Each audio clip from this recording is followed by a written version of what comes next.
Welcome to the TxVSN Online Learning Conference. We're glad you could join us for this session, SmallTown Approach, World-Class Results, presented by Summer Reed Guthrie. This session will run until 2 p.m. Central. I'm your host, Jo Claire Hall. Our facilitator is Heather Bonikowski.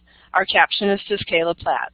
To view the captions, open to the Window tab at the upper left and select Show Closed Captioning, or use Hotkey Control F8. Sign language interpretation is provided by hired hands. Please notice the participant window to the left of your screen. Here you'll find the buttons to raise your hand, respond to polling, and use emoticons. The chat window is where you can ask questions during the presentation. Please note that moderators will be able to view all chat comments. Finally, the talk button in the upper left section of your screen can be used if you have a microphone and there is an opportunity to use it during the presentation. It will be blue when your microphone is live. And now I'm going to hand it over to our presenter, Summer.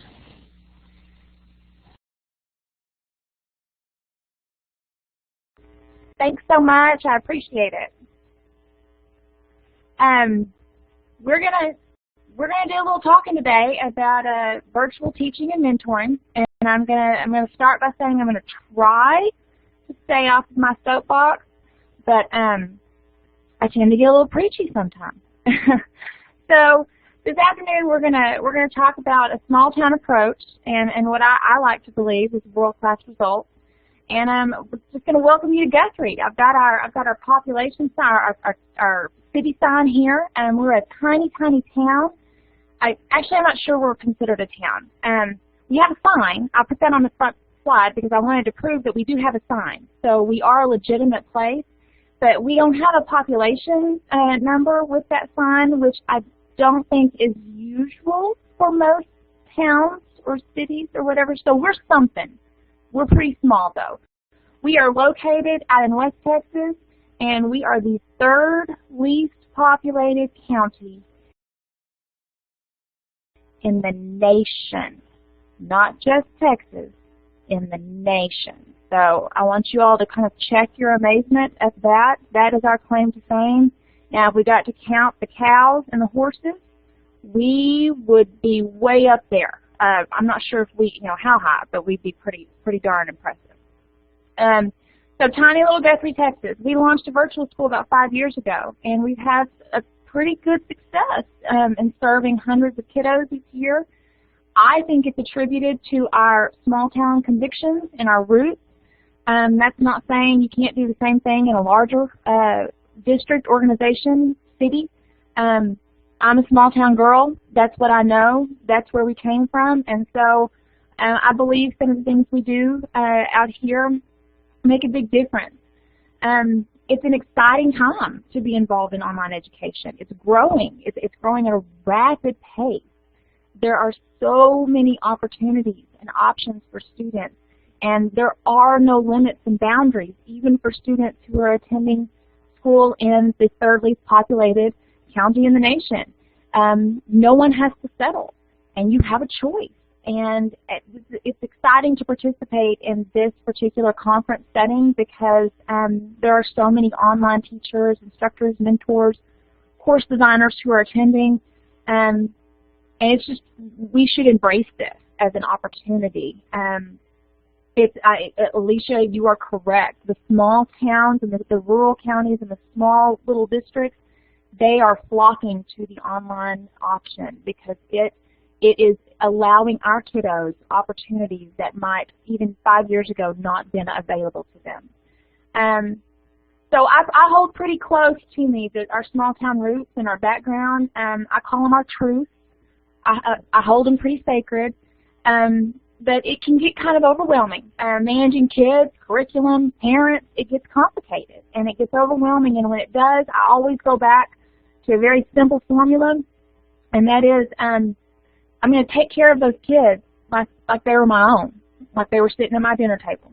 And we have a pretty good team assembled of instructors who believe as strongly as we do, and we've been able to build a pretty good organization in the past 5 years. So my biography in a PowerPoint slide, I don't really even know why I get to pretend to know what I'm talking about. I'm always surprised when I get an invitation to present. I have taught for 4 years in a face-to-face setting, all rural school districts. Like I said, I'm a small town girl, and as soon as I graduated from college, I came right back out to the sticks. I knew exactly what I wanted to do, and I wanted to go back to those small schools where I was raised.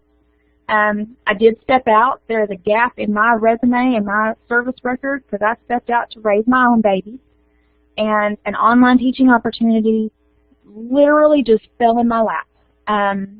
Necessity is the mother of invention. I never intended to be an online teacher. Never. There was a need.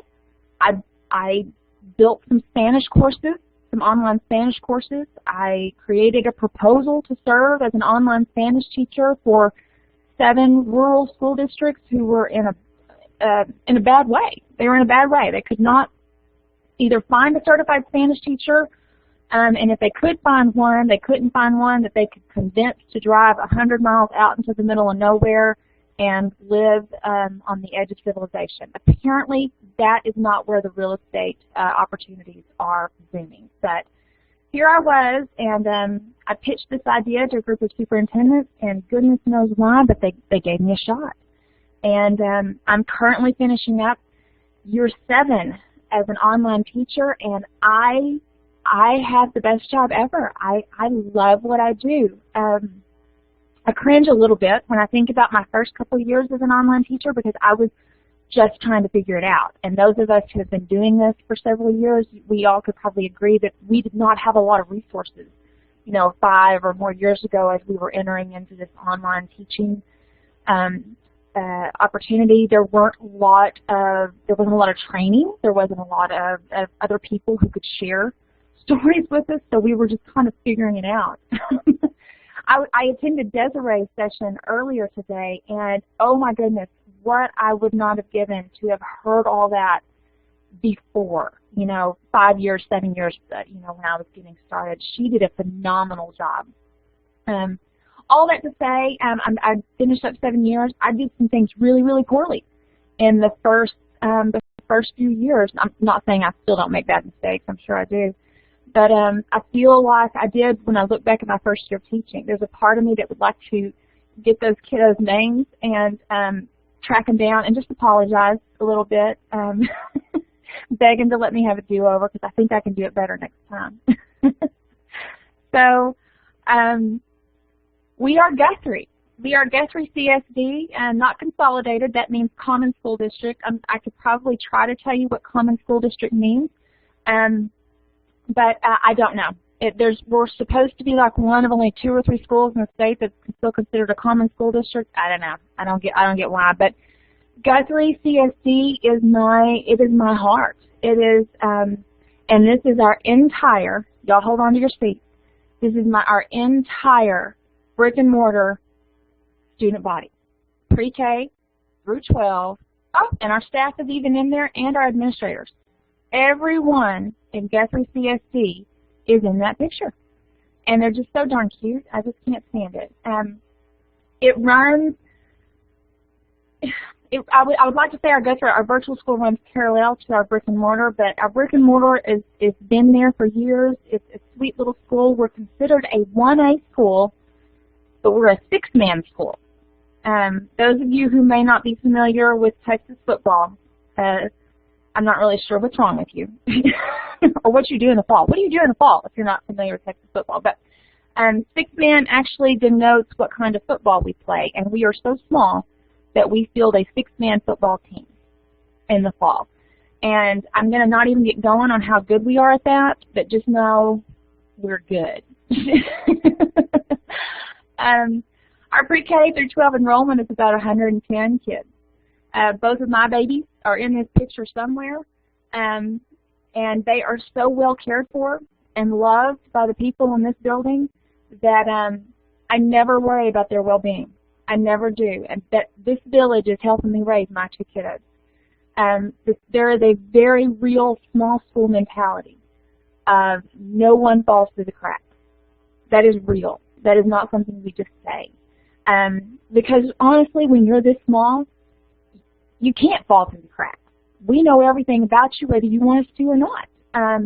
The good thing about that is that no one has to go it alone.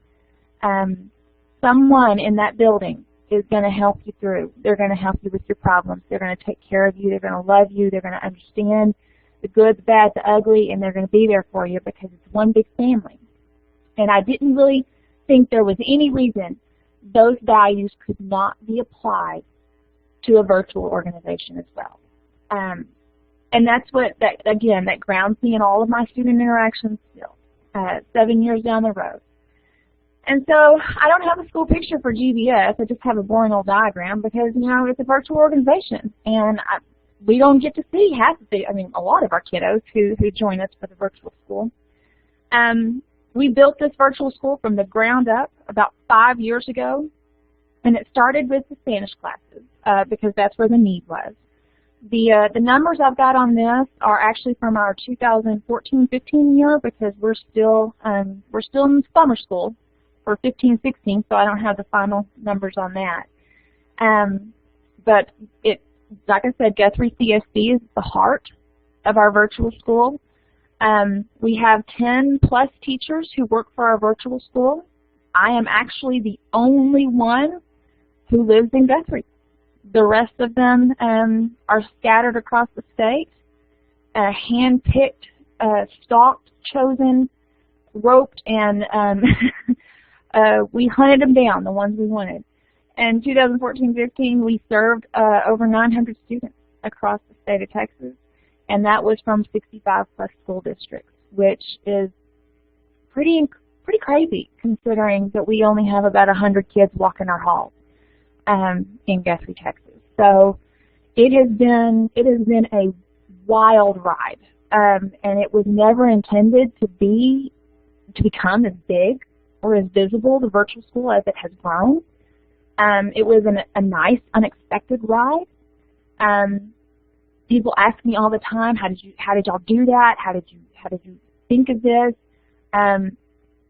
This was never the intention. In the beginning, we literally just built the classes trying to help out our neighbors. We had some neighboring school districts who were in a bind, and we thought we had a solution, and that's how it started, and it's just kind of grown. But it's continued to be successful, and I believe it's because going back to those truths of our very small school and community, every kid can learn, every kid's going to learn, and every student matters, and no one is falling through the cracks. Not on our watch. We're not gonna let anyone disappear. And we have an extraordinary team of teachers and mentors who work for our virtual school, who they hold fast to these truths, and they work tirelessly for every single kiddo. Every single kiddo.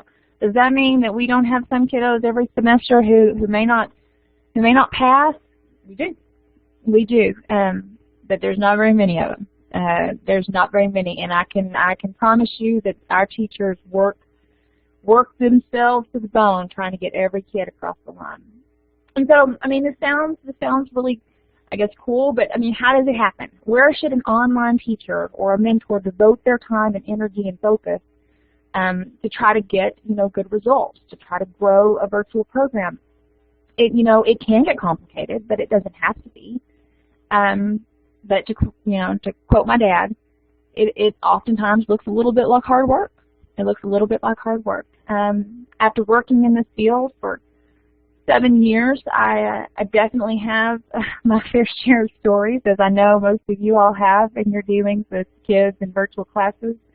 But the main things I kind of want to focus on today are the Guthrie Virtual School, the GVS core values, which I believe are truly would have contributed to our students' success over the years. These values are pretty simple. We like to keep things very, very simple, but they're direct. We're going to take care of every kid like it's our own. We're going to take care of those kids like we would if they were sitting in our living room every day after school, or even better, if we were sitting next to their mom and daddy at the football game. We're going to take care of those kids like they belong to us. That sounds really easy, right? We can just wrap this up right now and call it good, call it a day. But at the heart of it is a more challenging experience of a question of how do you take care of people in a virtual organization. How do you do that? I would love to show you a lot of secrets, but the main one that we keep coming back to, you got to build those relationships. You got to build real relationships. And Desiree talked about that in her session this morning, and I really, you know, if I could have put in an amen or a preach on sister, I certainly would have done that, because she hit the nail on the head. You have to build the relationships with the kids. You have to build the relationships with the people on the campus you're serving. You're serving the site coordinators, we call them facilitators, the campus contacts. You got to do that. So this picture, you know, it warrants an explanation. One of the woman in the sombrero on the far right is our instructor. She's an instructor for Guthrie Virtual School. She is outstanding. The woman on the left is a campus contact, a facilitator that she has worked closely with for the last 5 years. These two women have actually never met face-to-face if you take out Skype, but they have worked side by side for 5 years. And during homecoming week, Megan and April wanted to participate with the campus festivities, and so they wanted to dress up as for Twin Day. The problem is, April is from a school district in West Texas. Megan was currently living in Mexico. So, I mean, how do you do this? So this is how they did it, and it was a hit. I think the kids loved it, the campus loved it, everyone was happy, it was lots of fun. But that stuff that's real. You can't fake that. I mean, Twin Day, come on now, you can't fake that. That's real stuff. So the best thing you can do when you're working on, you know, relationship building as the cornerstone of your organization, you got to find the right people. You got to find the right people to work for your organization. And I cannot say enough good things about the people we have with our group. You can't just hire anyone, and it would. I don't even know. People ask me all the time, well, how do you interview? What's the interview process? What questions do you ask? There is no secret list of questions that you ask to find out, are you the right person? Because it's more of a conviction and a character, and it's clear from looking at this picture. We got a good girl here working for us. I mean, she is committed, and she does what she does. So you got to spend time hand-picking the right people, the ones who will reflect the truth and the character of your organization. And that's one thing that we invested a lot of time in the beginning days of the Guthrie Virtual School launch. Our former superintendent, he took a head-hunting approach. We pursued people relentlessly that we knew were reflecting the values of our organization, and we tried to make them offers that they couldn't resist to come work for us. And so we have a team. We have a great team of people who are willing to do this and to buy into that one teacher, one student. We're all going to do this together. Alicia, you mentioned about the on-campus facilitators. We, we work with so many because we are, this last year we served 65 school districts across the state of Texas. I cannot even explain how important that role is as a campus facilitator. I would love to say that every school district we serve has a designated person who is invested, and who is right on board. A lot of times that is the case, and I have found over the past 5 to 7 years, it's getting better. But a lot of school districts are still very, very new to this process of online learning, and they're still finding their footing with being the support and the support on the campus. We call it, their eyes on the ground, boots on the ground.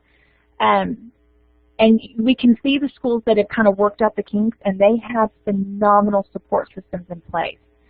When we have a good support system on campus with Facilitator, and we have a good support with the GVS team, and then one of the first things that we do every semester is we introduce ourselves to our campus facilitators. We try to find out who we need to be talking to every week and what's the best way to do that. Once we get that relationship formed and built, it it increases the success of those kids just astronomically. It is crucial to their success, which, I mean, leads to that next point. Involve everyone. Involve everyone. We encourage our teachers, anytime we have a new school that comes on board and enrolls with us, we put a phone call in. And, you know, usually the name that we get with that enrollment, sometimes it's a counselor, sometimes it's a principal, but a lot of times it is not the person who's actually going to be sitting with those babies in the computer lab while they're working. We need to find that name. And so it's a little bit of detective work to get everyone involved, but that is so important. You need to get to know your students, you need to get to know your campuses, you need to get to know your stakeholders, and we also, you know, I don't want to call it cyber stalking because it has such a negative connotation, but it's a little bit like stalking. The first thing I do when I have a new school, I go find that website. I look at their calendar, I look at their announcements, I look at what kiddos, you know, they're putting photos up of and what their claim to fame is. I want to get to know that school so that I can connect with those kids and talk to them. I love it when I see that some of my schools are in the playoffs, or if I've got a group of kiddos who go to the state track meet, or if they go to state UIL. I love that because then I get to talk to them about that. And it just builds that relationship it makes it even stronger. So it's a lot like being a detective. You have to you know, kind of spend a little time in the beginning of each semester getting to know all those stakeholders. And really, if you can get parents involved too, which is harder sometimes when you have large groups of students that enroll, but once you get those numbers and names, yeah, things get a lot smoother because the more people who are involved, the better the chance of success. And I joke with my students about, I tell them, you know, I'm going to contact the posse. So I'm going to involve the entire posse, and they know that sometimes that just means the campus facilitator, but I am not above contacting the football coach as well. I have done this more than once, and it has worked beautifully. Somehow, coaches are able to inspire a little more effort. I don't know if it's just the threat of physical punishment, but something about that is just inspirational for kids. You got to connect. So when we're building these relationships, and when I say connect, Desiree noted this morning, you know, there's nothing better than just an old-fashioned hearing each other's voice. Sometimes we just need to hear each other's voices, even if it's just once a semester. A lot of the students that I personally have on my roster are close by where I live in Guthrie. Push-ups and laps, that works every time, totally. So a lot of my kids on my roster are close to Guthrie, close being a relative term because I do live in West Texas. So basically, if it's less than 3 hours of a driving distance, at the beginning of every year, I tend to get in the car and I just go meet them. I just drive out to their campus, I pick a day, and I tell them, this is probably the only time you're going to see me in your classroom, but I wanted you to hear my voice. I wanted you to feel like you have to awkwardly laugh at my jokes at least one day. I want to make very, very clear that I'm a real person, and I'm invested, and I want to hear your questions, and that makes a huge difference. I've been doing that for about 5 years, and that makes a huge difference. I usually get all those visits done in the first couple months. And granted, I can't do that with all of my students. The ones that live, you know, way far out there, I have to get a little more creative. We do a lot of texting and a little phone calling, but I try to make sure that every kiddo hears my voice at least once. And it goes a long way because that helps them read my emails and my messages with a tone that fits me. And it doesn't take a lot of time. It really, you know, and then that builds the foundation as well of they kind of feel like we all feel like we get to know each other a little bit better. And since I do live close to some of my students, I always, in parting, say, you know, I've enjoyed this day. We've now met each other officially, If I see you at a cross-country meet or at the district UIL contest or anywhere else, if you duck your head and act like you don't know who I am, I will embarrass you in front of the masses. So, they laugh, but I tell you what, when I see them, and I have seen them at those events, there's always a large group of kids who come up and we visit and sit down, and kids want they want to connect with you. They want to feel like you care. They want this to be more than just a cold and aloof experience. And the best place to start with that is the relationship. If you commit to that mentality, if you commit to this philosophy, you can create really beautiful stories, like Megan and Twin Day, or I love that my campus visits every year, every semester. I love those. I love seeing the kids. We have another instructor who lives in the Central Texas area. One of the schools she serves is way out west, but they had a group of kids who advanced to the state cross-country meet, and so she, which is in the Austin area, she drove over there and watched them compete at the state cross-country meet this year. If anyone was at that meet, you will understand how miserable it was. It was cold. It was muddy. It was probably the worst cross-country meet I've ever been to, and I've been to lots of them. But she was there, and I got to see her students see her for the first time, and it was just, they were so excited. They just kept saying, I can't believe you came. And it really, you could just tell how much they loved that she was really invested in that. I had a little girl this spring who, she made it to the state track meet, and I happened to be in the venue, and I got to see her win her gold medal, and I texted her as soon as she got that medal, and she came, and her next response was, oh my gosh, where are you? Where are you in the stadium? I'm coming to you. She was a student of mine 2 years ago. That relationship is real. It's real, and if you spend the time building them, it not only increases their success in your class, it makes everything better. It makes the entire experience better. They want to do the right thing for you, and you want to do the right thing for them. So it's impossible to build those relationships without some pretty good communication. You are now looking at the 2015-2016 District Storytelling Champion for the 3rd grade.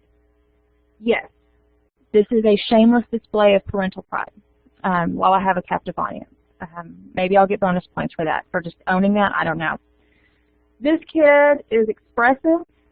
He can remember all the details of those super boring stories that they tell, if you've ever read those stories. And he's pretty darn personable. I say this because apparently he began each of his turns at the district meet by personally greeting the judges and asking if they were having a good day, which is, it's a nice touch. I don't know where he picked it up, but it was a nice touch. It was a nice touch. We can learn a little bit from this rising star storyteller, this one here. We have to do a lot of communicating with our campuses and students about some really boring stuff. Reports, progress data. It's boring, and it can be kind of a beatdown, So we have to make sure we communicate it in a way that we keep everyone looking at the data, but in a way that it's not so easy to forget and discard. And we do that by not just talking about that. If that's the only thing you're communicating to your students in your schools, they are tuning out. They are discarding your emails. They are not paying attention. We have found that the best way to communicate with our schools and our students is to not talk at them. We are incredibly transparent. All of our information, our grading, our feedback, our points, it's visible, it's transparent. We have a visible gradebook for our students on our platform. We create special logins for our campus facilitators so that they can not only see what the students are supposed to be doing, they can also see the messages they send us. They can see the grade books of all the students that they're supervising. Our job is to communicate progress. It is. And the best way to do that, we have found, is to put everything on the table. There are no secrets. There are no shadows. There are no surprises. Everything is transparent. We even teach the kids how to figure their grade, how to calculate your grade. And I tell them, this is the equivalent of going up to your teacher's desk and asking them over and over and over, what's my grade now? What's my grade now? What's my grade now? You don't have to do that anymore. I'm going to tell you how to calculate your grade anytime it crosses your mind. And we have found that that level of transparency and that form of communication makes a lot of things easier because they feel like they're a little more in control, and the school districts that we serve feel like they are up to date on everything. We'll go back again to that involving everyone. We create that facilitator login for the campus, but we also tell them we're going to check in with you once a week. You will hear from us at least once a week, an update on progress, and the purpose is to create an open dialogue approach that involves everyone. This is not I will roll out a report to you on this day. This is I'm going to check in with you, and we're going to talk about the darlings that are doing awesome, and we're going to talk about the darlings that are struggling a little bit, because we are not going to have any surprises when we get to the end of that 6 weeks or at the end of the semester. Everyone is going to be involved. Everyone is going to know what's going on. And like I mentioned in the previous slide, that's all stakeholders. That's coaches. That's parents. That's principals. Can you tell this one's important to me? We gather as many names from a campus as possible, and we try to make sure that if anyone wants that information, we can hand it over quickly. But we have to do this correctly. We have to communicate in a way that lays the foundation for success, not talking at people. And we have to model and encourage that same open communication that we ask of our schools and our students. The best way to do this is just to model. I have a policy where I let the kids resubmit work if they miss the mark. I have found in these last several years that kids they're a little nervous about turning things in an online format because they feel like it's a do or die situation. They get it wrong, it just gets sucked into cyberspace with a bad grade and it's over. When I adopted this policy a handful of years ago of you can resubmit anything but tests, kids became a lot more fearless, and their work and the quality of their work it was better. It was better because they knew if they missed the mark, I was going to put a note in their grade book that said, I love slides 1, 2, and 3 of your project. I feel like you could have upped your game a little bit by including this, this, this. Would you consider going back and working on this a little bit more and resubmitting it to me? All of a sudden, it's not a teacher putting a grade on a paper. All of it has become a conversation. And it's a conversation where the end result is they're getting smarter, they're learning something better, and they're tinkering with an assignment over and over until they're happier with it and I'm happier with it. Yes, that makes things really kind of messy and time-consuming, and I had to get very good at documenting. If they submit it on June 22nd and I put a note that says, this was better, I'd still like to see this, and they resubmit on June 24th, I mark it. It's just a running conversation like script in their grade book.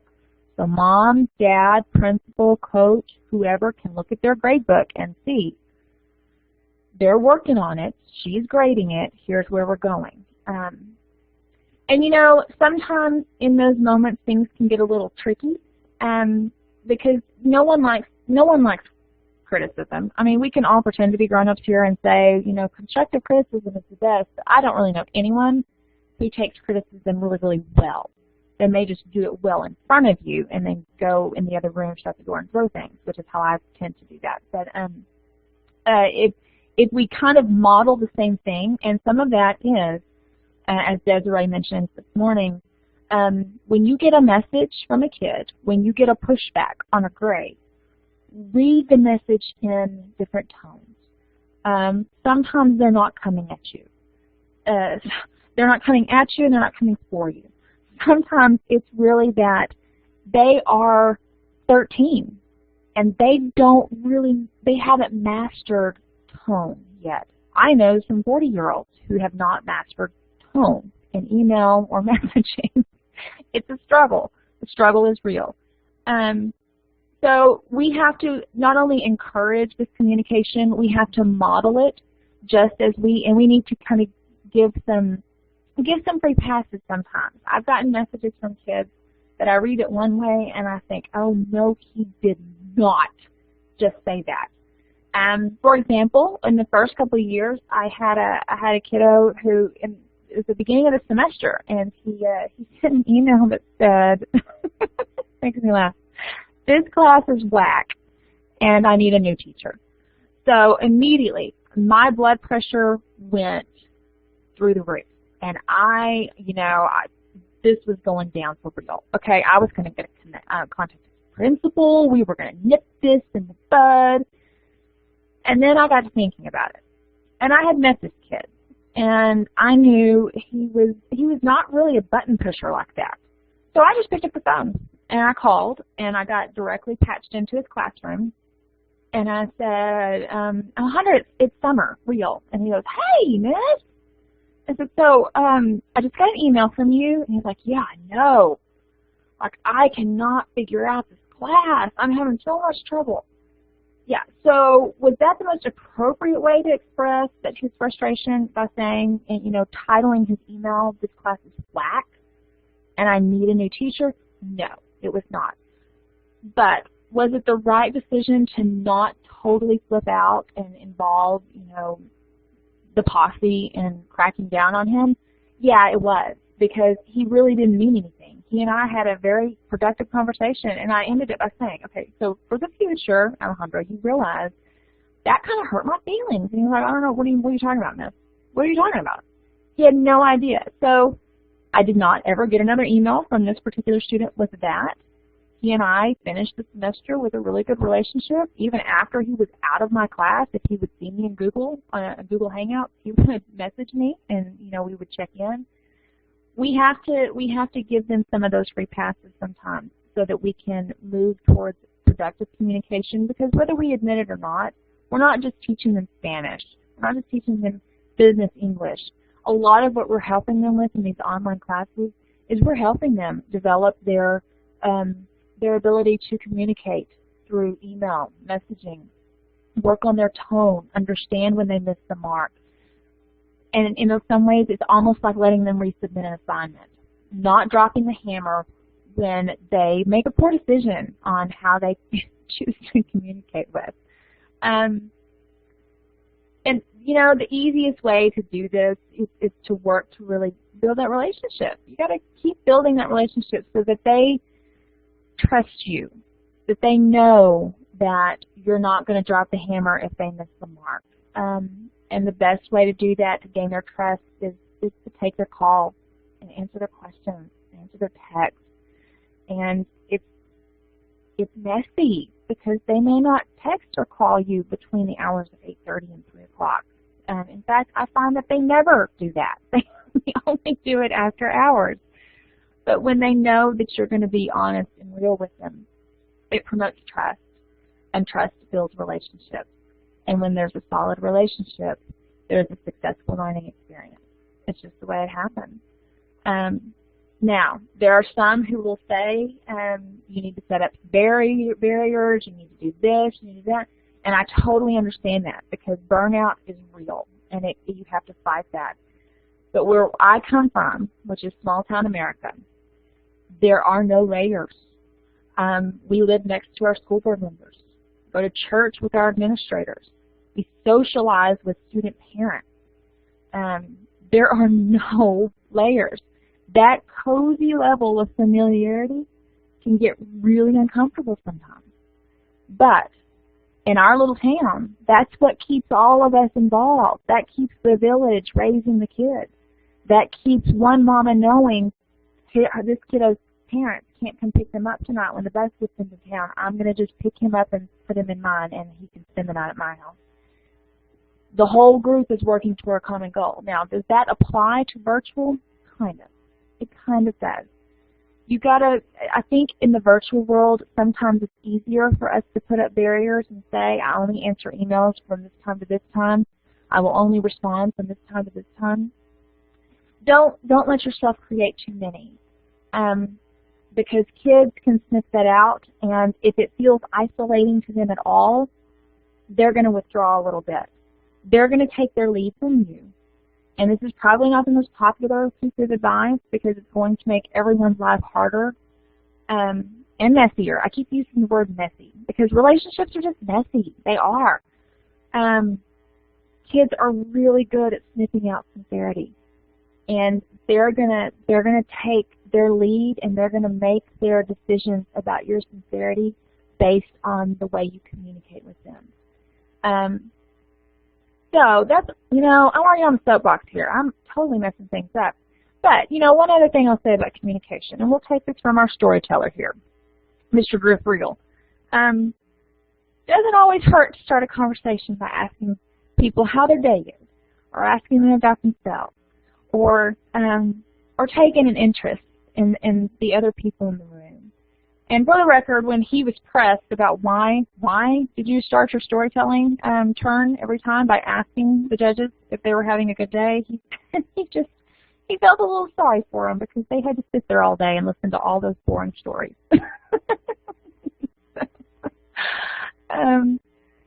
That kid, I'm probably going to have a lot of late nights worrying about him.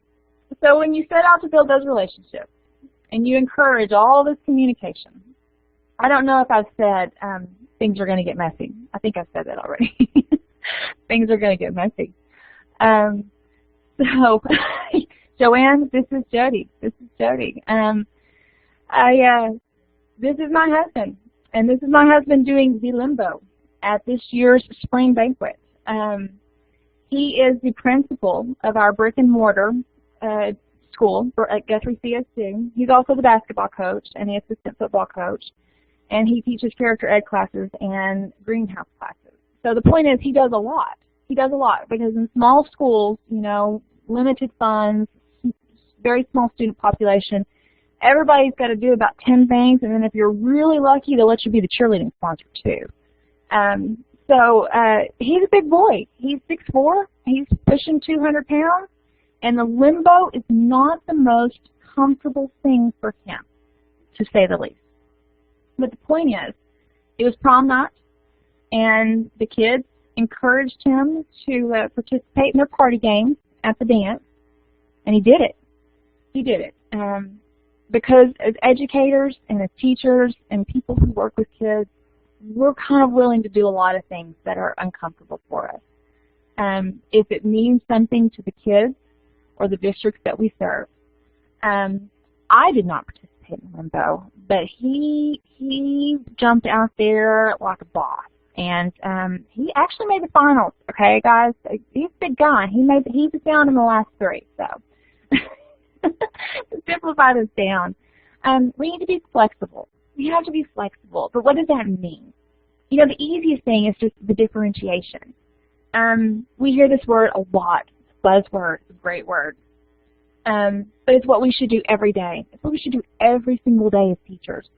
In the virtual world, I'm starting to believe it's actually easier to differentiate than even in the face-to-face classroom, because sometimes we get to know our kids even more closely and more personally. Once you get to know the kids you're serving, then you can find ways to help them be the most successful they possibly can. I could rattle tons of examples, but just the ones that come up right now are, I teach Spanish, and I have kids who float into my virtual classroom every semester with speech issues that makes it very difficult for them. I can work with that. I can do it easily. I can adjust their curriculum settings. We can work together through text or message or email and come up with different ways for them to show their learning. Same things with kids who struggle with some dyslexia, which is it makes language learning very, very difficult. We do ask our schools at the beginning of every single semester, please send us IEPs, modifications. We want to know about these kids so that we can make sure every single one, they're not unnecessarily frustrated here. We want this to be a good experience for them. And as a result, we build special calendars, special schedules. We jump through it. We do a lot of limboing here in Guthrie Virtual School. Accountability. So accountability, this is the first thing that's usually thrown back at me when I talk about being flexible is how do you hold kids accountable if you're flexible with everything. Flexibility does not mean a lack of accountability.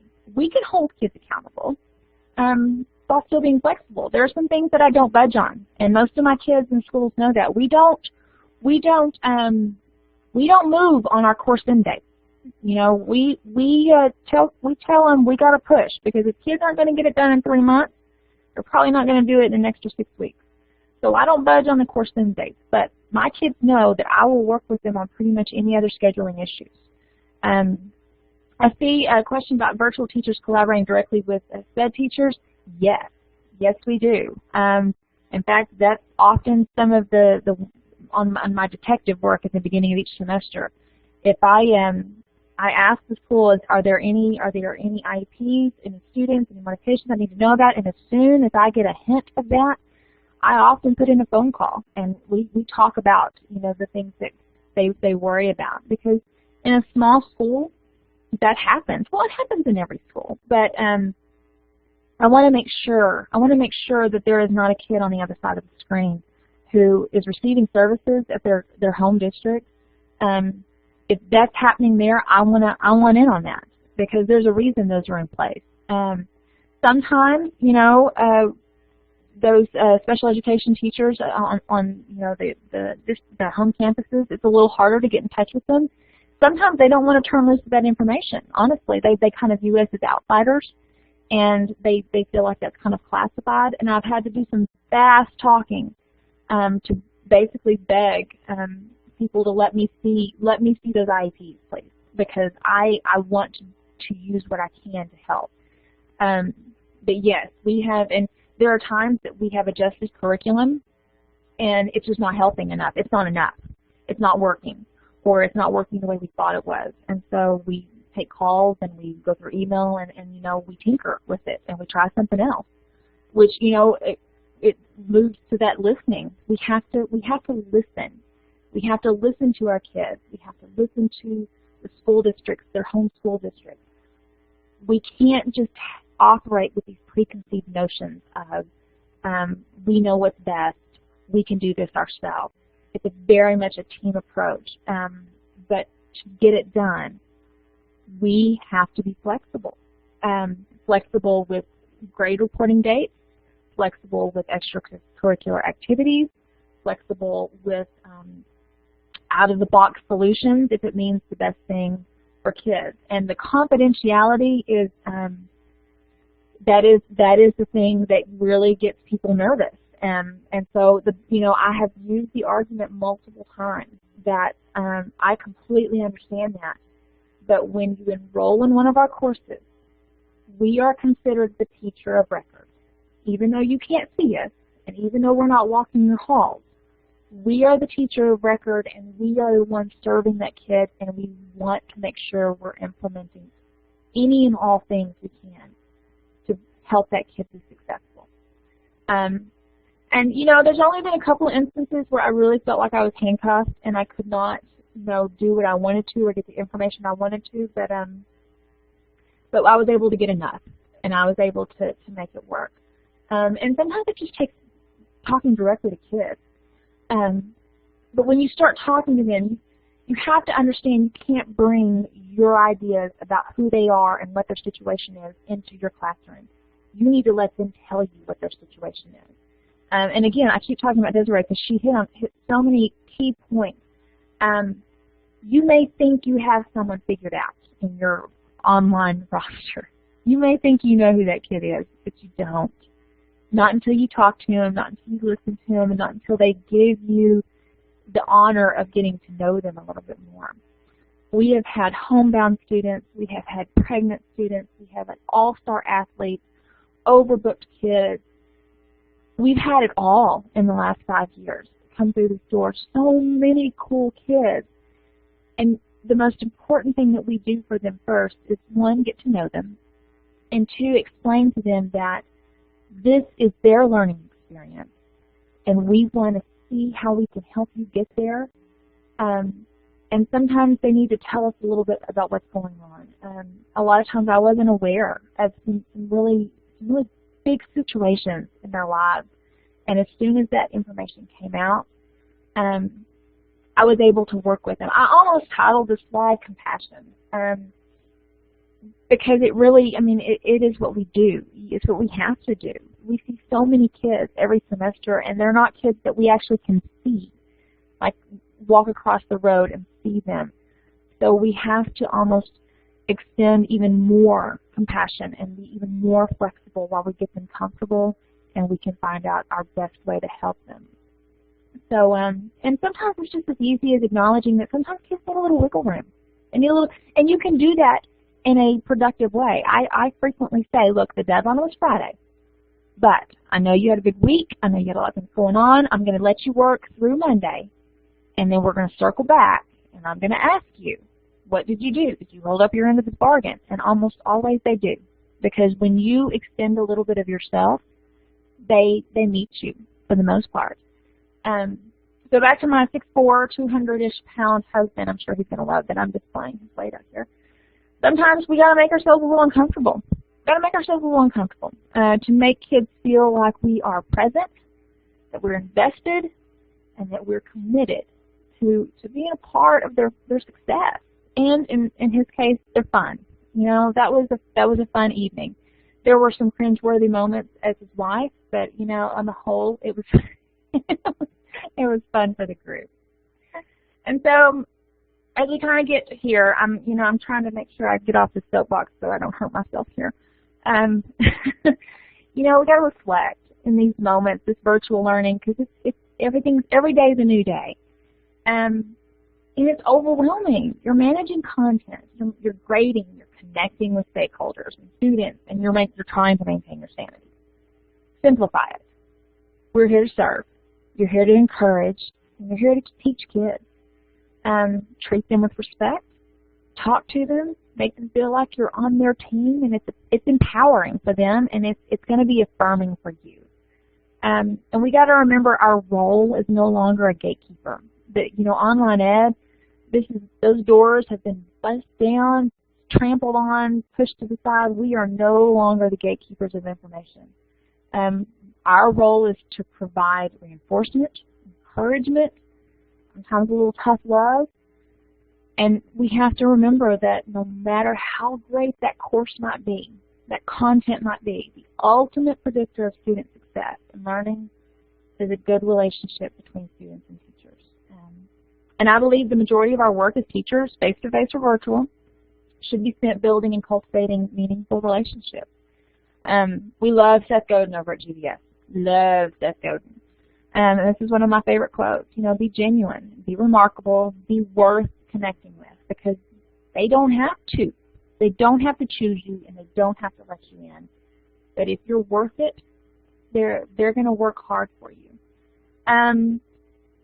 So we don't have a lot of rules. We keep things pretty simple at GVS. Small town America. You know, we like to pat ourselves on the back because we consistently serve a large share of the TxVSN market. And then last semester we all had a little email virtual party because it looks like our spring is going to be about 98% success rate, and we topped out our enrollment about 650. And we have a really nice high rating in that TxVSN catalog, which I love how transparent the catalog is. I love the little stars. It makes me feel like Amazon.com, and I do love me some Amazon. And I love that they post surveys because, you know, we all deserve to have it all open. And if we mess up, it's the parents and the kids will fill out those surveys and they're going to let everybody know about it. So it's all there. This wasn't intended necessarily to be a sales pitch, but I think it lends some relevance to we don't just talk. We walk too. And we're only able to post this kind of data because well, our former superintendent, he referred to our team of teachers as kind of like chihuahuas. We make a lot of noise. We're pretty much harmless, but we're going to make a whole lot of noise about these kiddos trying to get them across the line. And I took it as a compliment, but I'm just going to take it as a compliment. I'm going to flash up the things that we offer just in case you see something that's interesting, and I'll share that with you somewhere else. But more importantly is my contact information. And I'm pretty sure everyone in the state of Texas has my contact info, and that's okay. I have it in the catalog. I have it pretty much everywhere else. I love what I do. I'm passionate about this virtual organization that we've built, and I don't think we have any secrets. I don't think we have any secrets, but I would be happy to share anything and everything. I'd put our team up against anyone in the state and the nation, and I believe I get to work with some of the best educators in the business. But basically everything that I've learned or built or experienced over the past several years has just happened because of an extensive network of experts and cheerleaders who have given me their time. So if you think of something that you want to ask me about, I would love to hear from you. Feel free to email. That's my cell phone number. You can call that or you can text it. And I just appreciate y'all showing up today and joining us. I hope there was something of worth for you. And feel free to circle back with me anytime if you have any other questions. Y'all have a great Thank you so much, Summer. I have to apologize. At the beginning of the session, I botched the pronunciation of your name because it was hyphenated after your last name. I thought Guthrie was part of your name, but as we all know after this presentation, Guthrie is definitely a part of you. So thank you very much. Thank you to the participants for attending this session, and thank you to Summer for sharing your expertise. To receive your continuing professional education credits for attending this session, fill out the survey posted on the conference homepage, conference.txvsn.org. Your CPE certificates will be emailed to you within 2 weeks. To access the recording of this session, please visit the Conference tab on the conference homepage and click on View Recorded Sessions. Transcripts of each session will be posted there as well. The next session will be at 2:30 p.m. Central, entitled Copyright for Online Course Developers. Thank you for attending the TxVSN Online Learning Conference. We hope you join us for next year's conference, scheduled for June 21st through the 23rd of 2017.